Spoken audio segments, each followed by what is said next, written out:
భారతీయుల్లో తీవ్ర ఆగ్రహం వ్యక్తం అవుతోంది. వాడేదో డ్రోన్స్ పాకిస్తాన్కి ఇచ్చాడు అన్నందుకు కాదు, ఎందుకంటే అమ్ముకుంటుంది. ఇప్పుడు అమెరికా ఉక్రెయిన్కి అమ్మింది, రష్యాకి కూడా కొన్ని అమ్మింది. అట్లాగే చైనా ఇటు ఇజ్రాయెల్కి అమ్మింది, అటు తీవ్రవాదులకి అమ్మింది. కాబట్టి అమ్ముకోవడం వేరు, but at the same time మద్దతు ప్రకటించడం వేరు.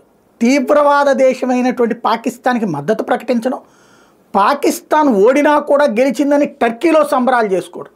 దీంతో ఆగ్రహిస్తున్నటువంటి భారతీయులు అనేక మంది టర్కీ వస్తువుల మీద బ్యాన్ పెట్టమంటున్నారు, టర్కీ దిగుమతుల మీద బ్యాన్ పెట్టమంటున్నారు, టర్కీ టూర్ల మీద బ్యాన్ పెట్టమంటున్నారు. ఇదే సందర్భంలో శివసేన ఒక డిమాండ్ చేసుకొచ్చింది, ఏదైతే టర్కీకి సంబంధించినటువంటి ఫర్మ్స్ మొత్తాన్ని కూడా నిషేధించాలి, ఈవెన్ వాళ్ళకి సంబంధించేది అక్కడ ముంబై దగ్గర ఎయిర్పోర్ట్లో ఉంటుందంట, దాన్ని కూడా పీకేయాలి అన్నటువంటి పిలుపులు. క్రమంగా దేశంలో ప్రజలలో చైతన్యం గట్టిగానే పెరుగుతోంది.